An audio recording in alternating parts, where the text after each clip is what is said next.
Somalia తీరానికి సమీపంలో హైజాక్‌కు గురైన కార్గో షిప్ ఎంవీ లీలాలోని మార్కోప్ వీరుల నోటి వెంట భారత్ మాతాకి జై నినాదాలు ప్రతిధ్వనించాయి. భారత నావికాదళం వెంటనే స్పందించి 15 మంది భారతీయులతో సహా విమానంలోని సిబ్బంది అందరినీ రక్షించింది.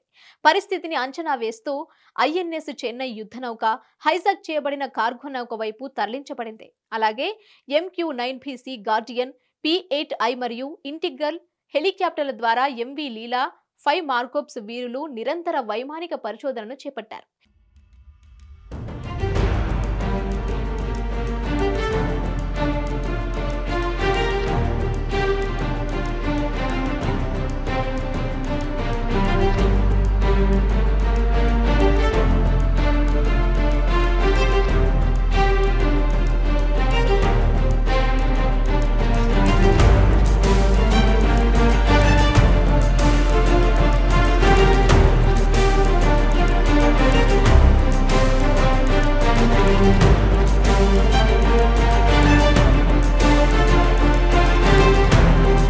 ఇండియన్ నేవీ యొక్క ఎలైట్ కమాండో యూనిట్ మార్కోస్ నౌకను చేరుకుంది మరియు దాని శానిటైజేషన్ ప్రక్రియను ప్రారంభించింది.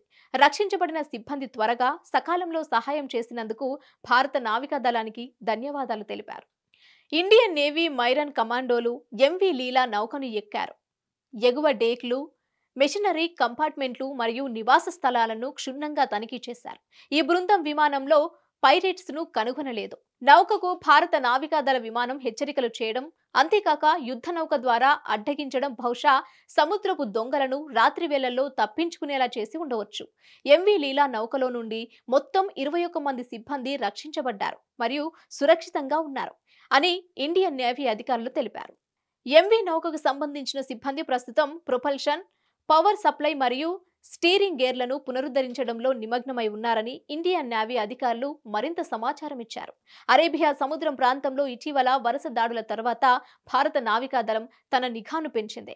ఈసారి కూడా ఎటువంటి సమయాన్ని వృధా చేయకుండా బలమైన ఎదురుదాడి నిర్వహించబడింది మరియు సముద్రపు దొంగలను అడ్డుకోవడానికి అవసరమైనన్ని ఆస్తులను నేవీ జప్తు చేసింది.